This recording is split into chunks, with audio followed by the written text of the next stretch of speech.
Let's talk about the street food calamares. Welcome to the Learn Tagalog Filipino podcast. LearnTagalogFilipino.com. So if you're not yet a member and you want to learn Tagalog, you want to learn Filipino fast, go to LearnTagalogFilipino.com or go to patreon.com/, Learn Tagalog Filipino. Ito, calamares. Calamares sa Pilipinas. Ang calamares o pritong squid rings ay isang sikat na street food at ulam sa Pilipinas. Nagsimula ito sa pagpiprito ng pusit na ibinalot sa harina o butter. Calamares or fried squid rings is a popular street food and dish in the Philippines. It started as a way of frying squid coated in flour or butter. Pinagmula ng calamares, origins of calamares. Global o galing sa ibang lugar, pusit, matagal ng bahagi ang calamares ng mga Mediterranean. Pritong pusit ang naging paraan upang maging masarap ito at mapalutong. Squid has been a part of the Mediterranean diet for centuries. Frying it became a way to enhance its flavor and texture. Galing pala sa Italyano to, impluwensyang Italyano. Ang salitang calamari ay galing sa salitang Italyano na calamaro, na ang ibig sabihin ay pusit. Italian influence. The word calamari comes from the word calamaro. That's an Italian word, calamaro, which means squid. Paglaganap sa Pilipinas ng calamares. Ang estilo ng pagprito sa calamari ay kumalit sa iba't ibang bahagi ng mundo. Kasama na rito ang Pilipinas. The spread of frying calamari, it spread to many parts of the world, including the Philippines. Street food ito sa Pilipinas. O biruin mo yun, street food siya sa Pilipinas, no? Sa Pilipinas, ang calamares ay karaniwang mabibili sa mga kalsada. Ito ay pusit na ginawang singsing. O parang ano siya, squid rings na binalot sa butter o harina na piniprito. Madalas itong sinasawsaw sa suka. Pero pag sa resto ka umorder nito, meron pang kasamang mayo. Sa kalsada, sa suka na merong bawang, merong sibuyas. Tapos minsan may pipino on the side, no? Street foods in the Philippines. In the Philippines, calamares is commonly sold in the streets.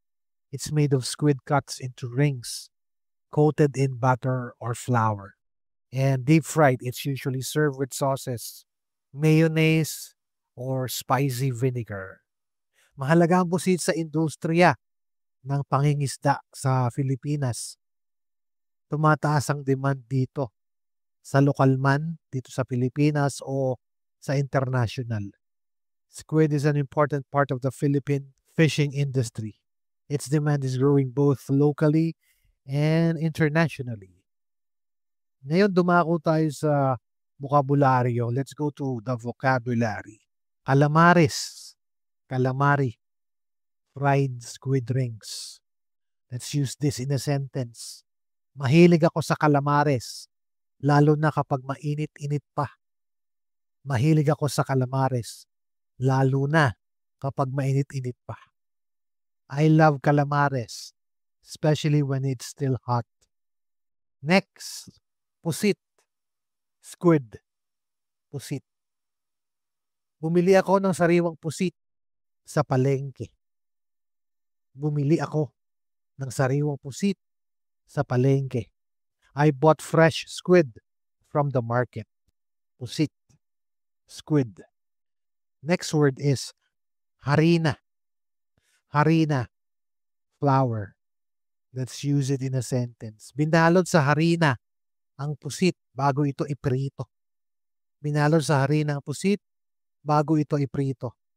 The squid was coated in flour before frying. Harina. Harina. Flour. Our next word is iprito. To fry. Iprito. To fry. Let's use it in a sentence. Iprito mo ang calamares sa mainit na mantika. Iprito mo ang calamares sa mainit na mantika. Fry the calamares in hot oil. Iprito. Iprito, to fry. Our next word is sausawan. Sausawan. Dipping sauce. Sausawan. Let's use it in a sentence. Ang paborito kong sausawan ay suka na may sili. Ang paborito kong sausawan ay suka na may sili. My favorite dipping sauce is vinegar with chili. Sausawan. Sausawan. Dipping sauce. Next word is kalsada. Kalsada. Street. Kalsada. Let's use kalsada in a sentence. Mabenta ang calamares sa mga kalsada tuwing hapon. Mabenta ang calamares sa mga kalsada tuwing hapon. Calamares is popular on the streets in the afternoon. Kalsada. Kalsada. Street. Our next word is industria. Oh, this is not a word. This is a phrase. Okay? Industriya ng pangingisda. Industriya ng pangingisda. Fishing industry. Industriya ng pangingisda. Let's use it in a sentence. Mahalaga ang pusit sa industriya ng pangingisda sa Pilipinas. Mahalaga ang pusit sa industriya ng pangingisda sa Pilipinas. Squid is important in the Philippine fishing industry. Yun. Our next word is commercial. Commercial. Commercial. Let's use it in a sentence. Tumaas ang komersyal na halaga ng pusit. Tumaas ang komersyal na halaga ng pusit. The commercial value of squid increased. All right, so that's it.